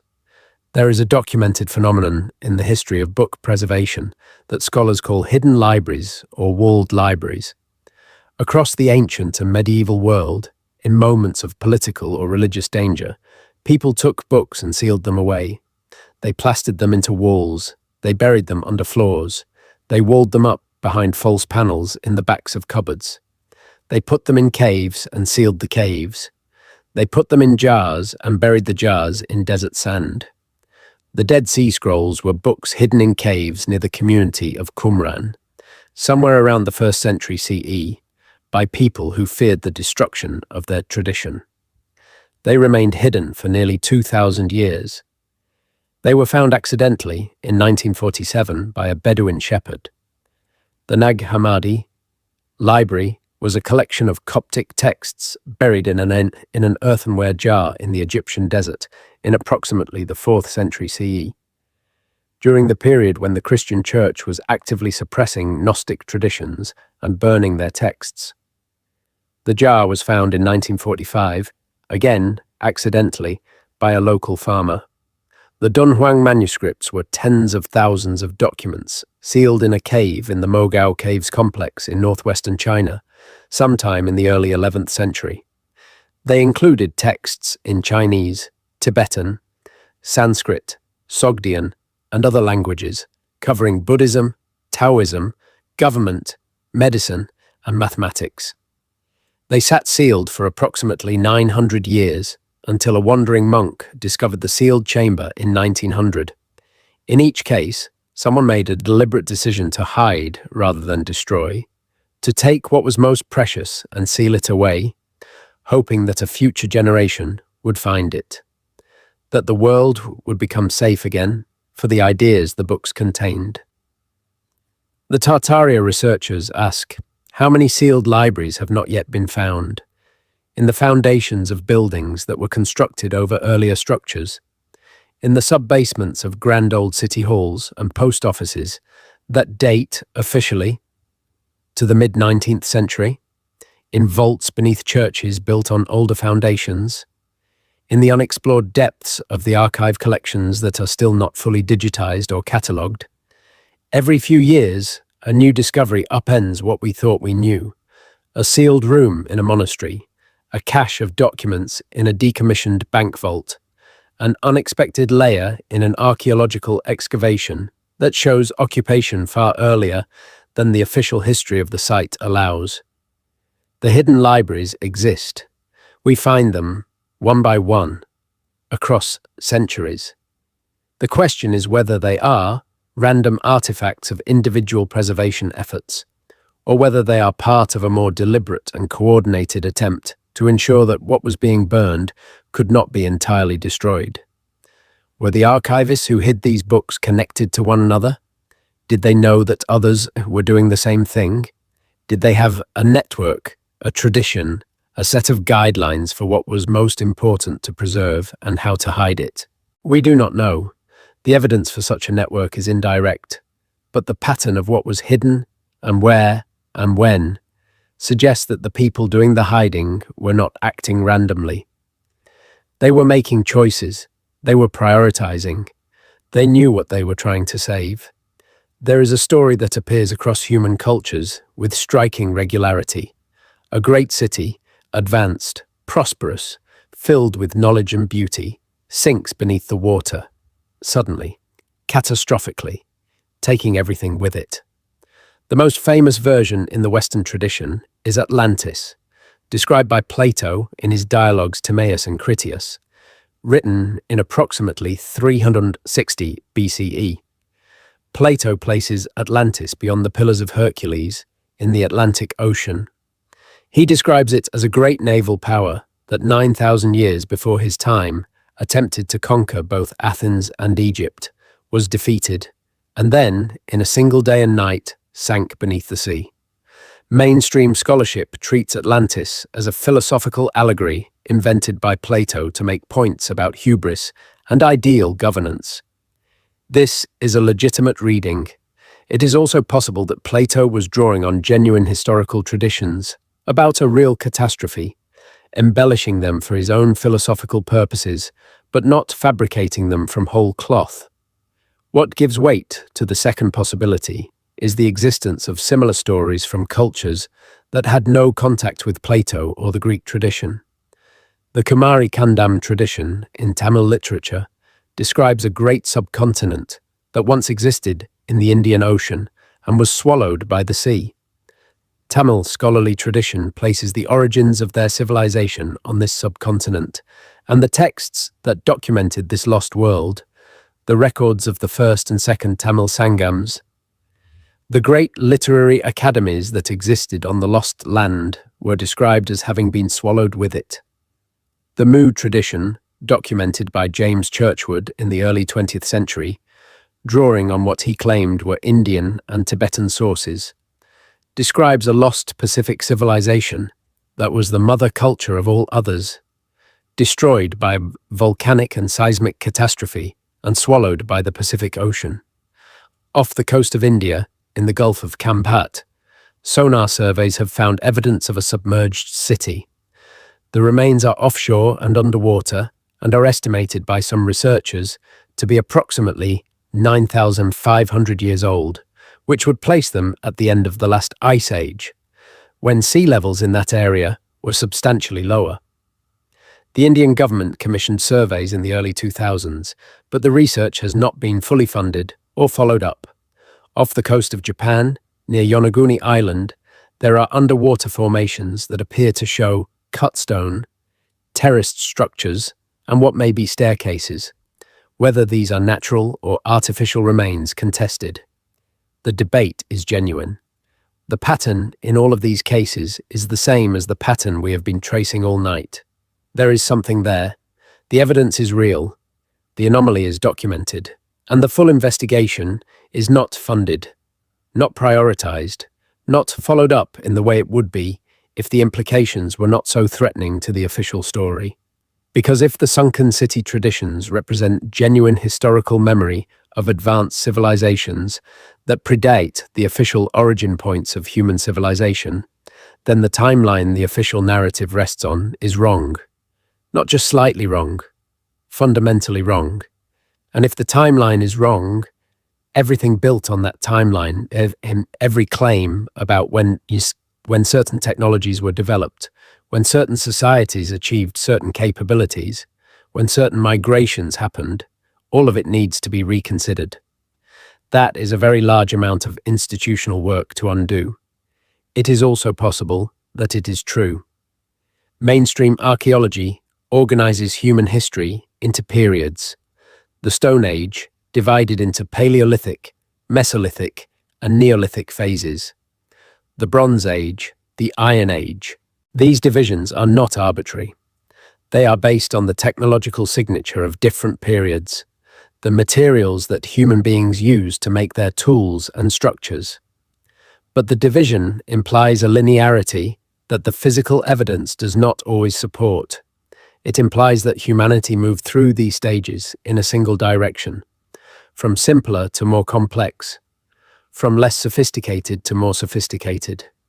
It implies that the most sophisticated technologies and social organizations appear at the end of the sequence, not the beginning. There are places in the physical record where this implication is challenged. Göbekli Tepe in what is now Turkey is the most dramatic example. It consists of enormous circular stone enclosures, arranged around elaborately carved pillars, some of them 6 meters tall and weighing 20 tons. The animals and abstract symbols carved on these pillars show a sophistication of symbolic thought that we associate with much later cultures. Göbekli Tepe was buried deliberately. At some point in the past, the people who built it or their descendants covered it over with soil, sealing it. It remained buried until 1994, when a German archaeologist named Klaus Schmidt began excavating. The more he found, the more extraordinary it became. The accepted date for Göbekli Tepe is approximately 11,600 years ago. This is not disputed. The dating methods have been applied carefully and cross-checked. This means Göbekli Tepe was built approximately 6,000 years before the official beginning of the world's first recognized civilizations in Mesopotamia and Egypt. The implications are significant. It means that organized, symbolic, architecturally sophisticated human activity was occurring at a time when the official narrative placed humanity in small nomadic bands with minimal cultural complexity. The mainstream response to Göbekli Tepe has been to expand the timeline of human complexity backwards rather than to question the linear model. The orthodox view now is that Göbekli Tepe is the earliest known evidence of complex human culture, and that complexity developed from there. The alternative view is that Göbekli Tepe is not the earliest example of complex culture. It is simply the earliest example that has been excavated, and that the full extent of pre-agricultural human cultural and intellectual achievement is something we have barely begun to recover. There are more Göbekli Tepes. We have not found them yet, or we have found them and dismissed them, or they are underwater, or under cities, or under the mud that the Tartaria hypothesis says covered much of the inhabited world in the early 19th century. The libraries that would have documented these earlier achievements are gone. We are left with the buildings themselves, the physical evidence, and the question of what it means. I want to spend some time on the mechanics of large-scale forgetting, because the Tartaria hypothesis requires not just that specific events happened, but that knowledge of those events was effectively erased from collective memory across most of the world within a few generations. And that is, admittedly, a large thing to claim. Is it plausible? Is it mechanistically possible? The answer, unfortunately, is yes. And we have modern examples that demonstrate how it works. In the Soviet Union, historical photographs were routinely altered to remove the faces of people who had fallen out of political favor. Trotsky, who was one of the most important figures in the Russian Revolution, alongside Lenin, was systematically erased from Soviet historical imagery after his expulsion from the Communist Party. Textbooks were revised, archives were restricted. A generation of Soviet children grew up not knowing that Trotsky had existed in the way he existed. In Cambodia, under the Khmer Rouge, the regime attempted within a span of 4 years, from 1975 to 1979, to reset Cambodian civilization to what they called Year Zero. They evacuated cities, they destroyed records, they killed large numbers of educated people. They rewrote history, beginning from a specific political moment. The attempt was not fully successful, and the regime was eventually destroyed by Vietnamese intervention. But the damage to Cambodian historical memory and cultural transmission was profound and has not been fully repaired. In the residential school systems of Canada, Australia, and the United States, Indigenous children were separated from their families and communities for periods of years. During this time, they were forbidden from speaking their own languages. They were forbidden from practicing their own cultural traditions. They were taught explicitly that their own histories and knowledge systems were worthless or did not exist.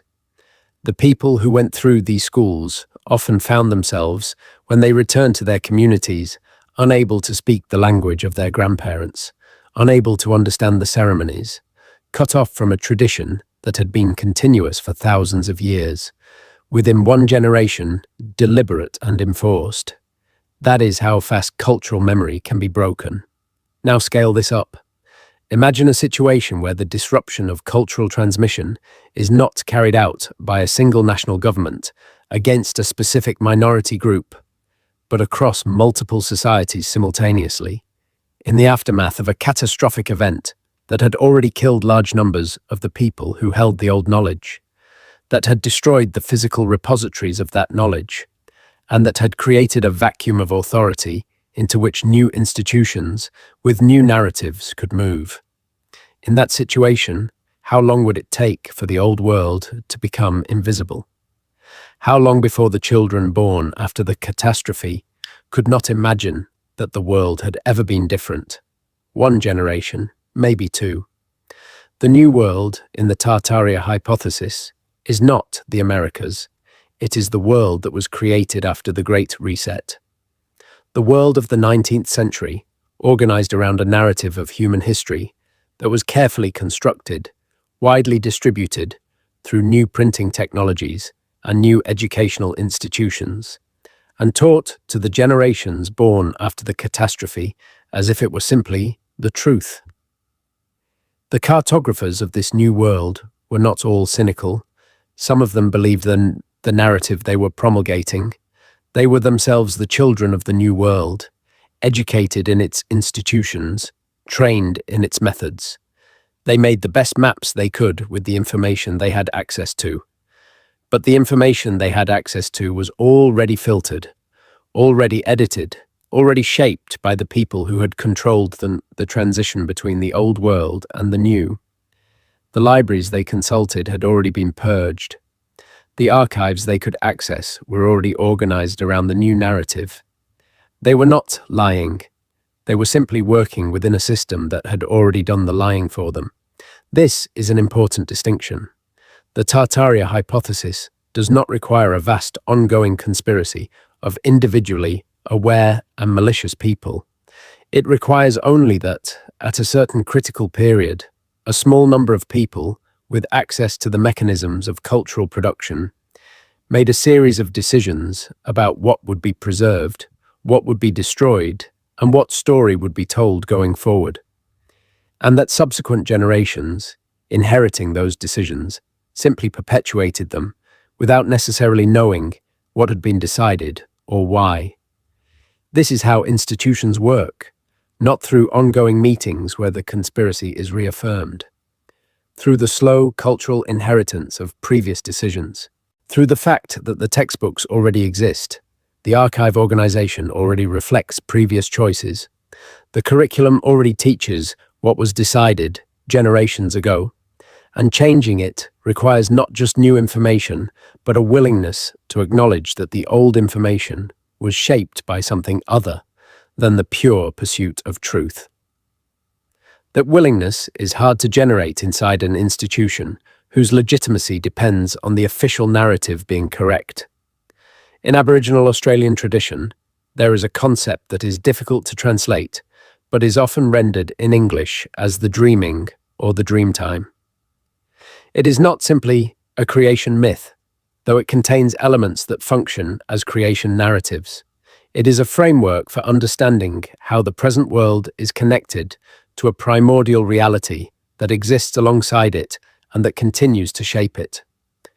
The dreaming is also a record a record of the landscape, of the movements of animals and people, of the locations of water, of the history of the land, going back beyond memory. It is encoded in songs, in dances, in stories, in the roots of what are called songlines, paths across the landscape that follow the journeys of ancestral beings. When a person travels a songline, they sing the songs associated with it.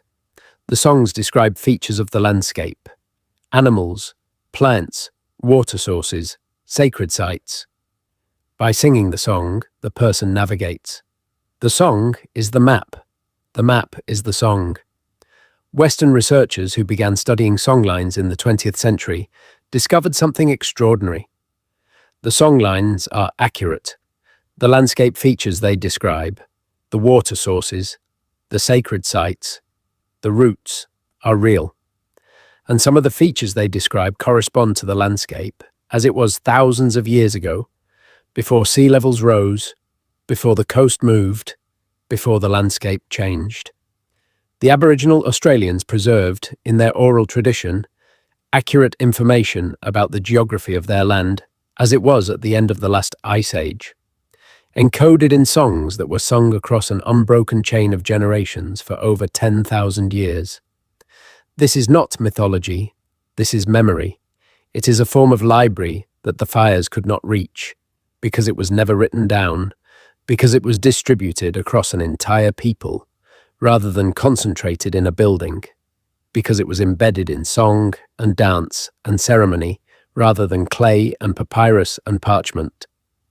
The songlines survived because no one thought to burn a tradition. You can burn a book, you can burn a building. You are less able to burn a song that every child learns from their grandmother. The Tartaria researchers use the Aboriginal example not to claim that the old civilization's knowledge was preserved in the same way, but to demonstrate that knowledge can survive catastrophe through living transmission, and that what looks like mythology to outside observers may be something much more precise and much more old. What songs do we still sing that we do not know we are singing? What places do we feel drawn to for reasons we cannot explain? What patterns do we recognize before we have words to name them? The night sky is the oldest library.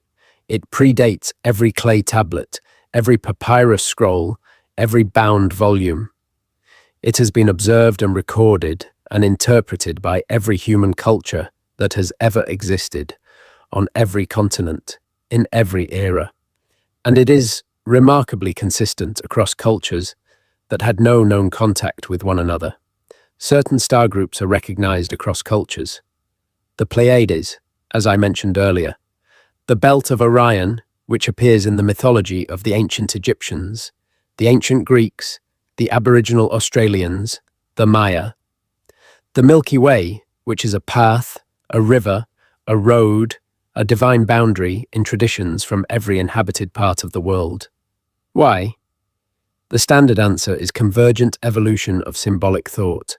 Human minds, facing the same sky, independently arrived at similar symbolic readings of similar prominent features. This is plausible. It is also possible that the similarities reflect a common source, a period when astronomical knowledge was shared across cultures through contact and transmission, and that the symbols persist because symbols embedded in the celestial observation are among the most durable cultural products humans can make. The sky does not change on human timescales.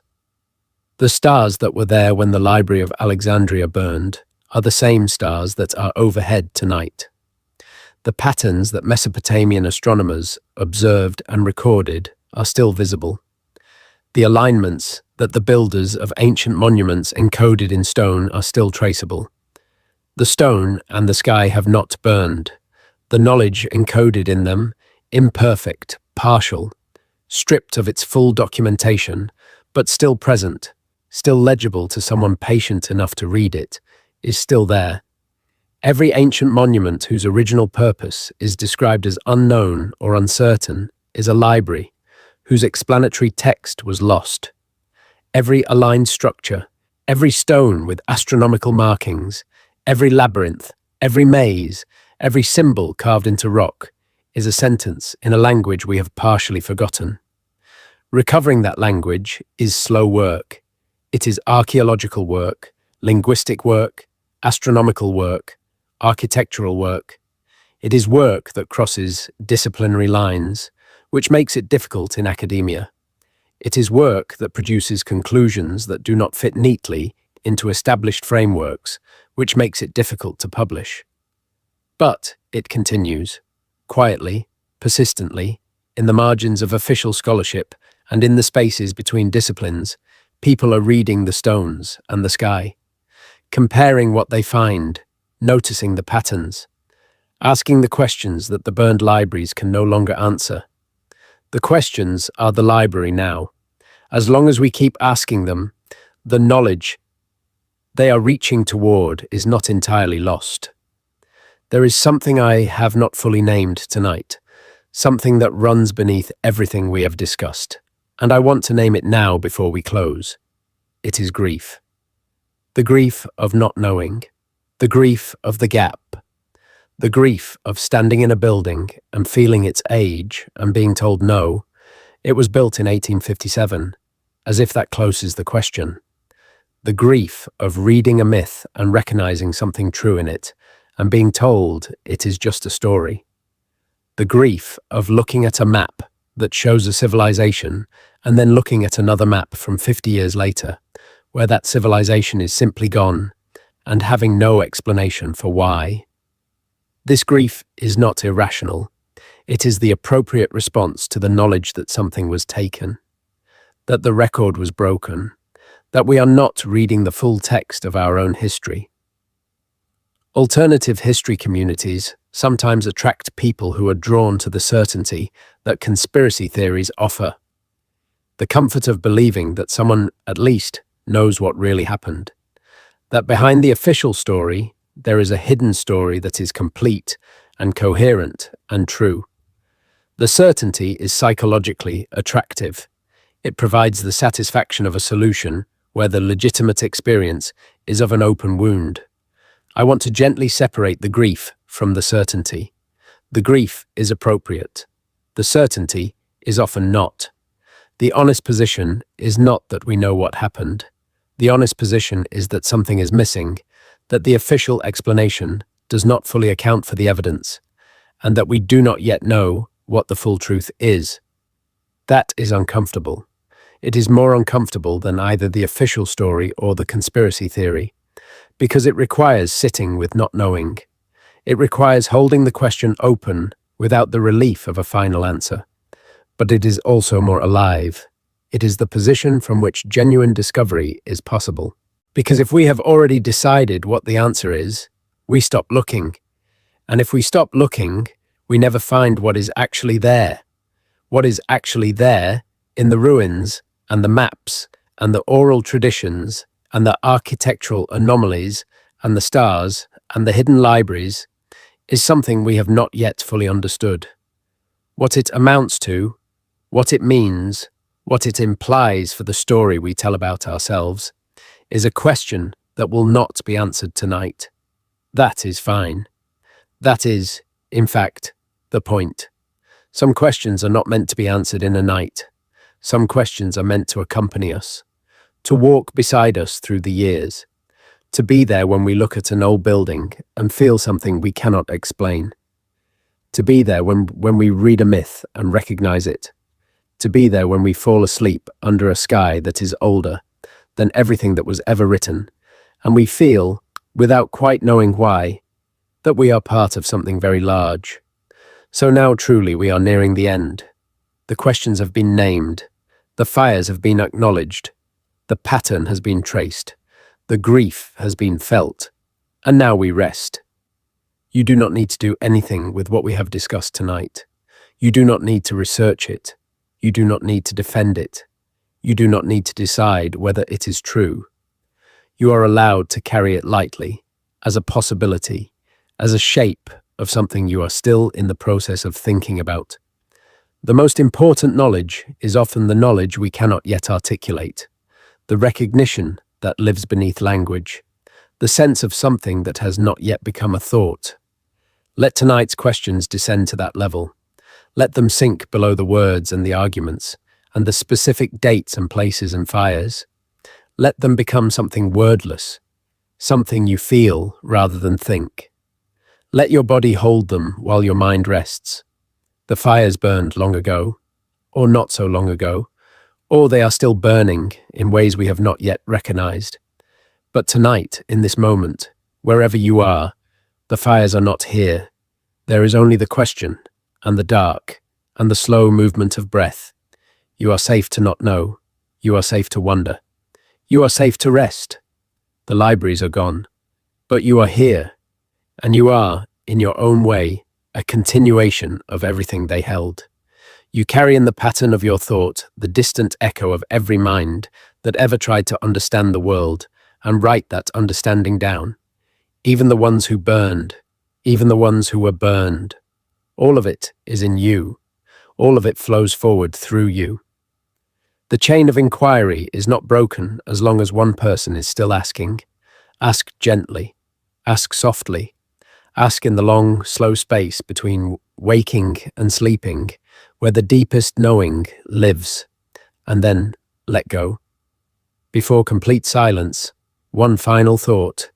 In every tradition that has preserved knowledge through catastrophe, there has been a belief that the knowledge itself wants to survive, that it is not passive, that it reaches toward those who are capable of receiving it, that the archivist who hides a book in a wall is responding to something in the knowledge itself, something that refuses to be entirely extinguished.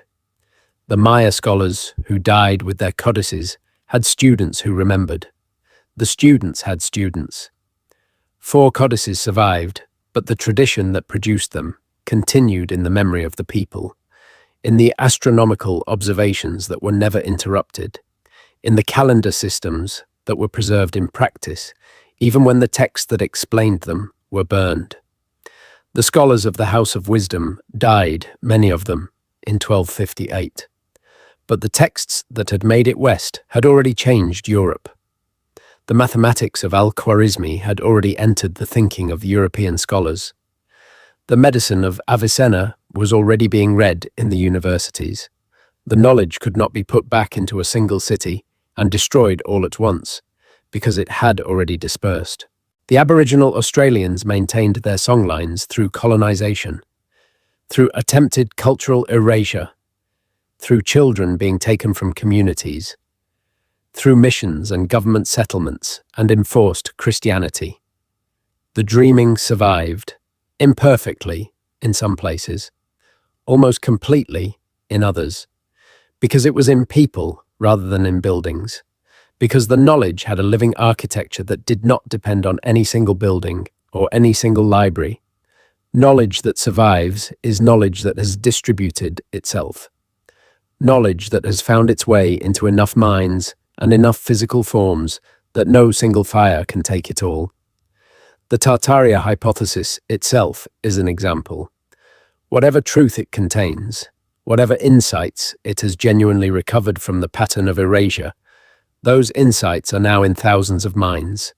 They are in videos and conversations and books and papers and sleepless nights, where someone looks at a photograph of a buried building and feels the ground shift under the official story. The fire cannot reach it now. Whatever flame was meant to erase this line of inquiry has missed its window. The question is out in the world. The pattern has been seen. The grief has been named. The inquiry continues. And tonight, in this space between waking and sleep, you have been part of that continuation. You have held the questions. You have let the pattern move through you. You have kept the library open for one more night. That is not nothing. That is, in fact, everything. The fires burn. The libraries fall. The maps are redrawn. And still we ask. Still we look. Still we carry forward the weight of what was taken and the hope of what remains to be found. Sleep now.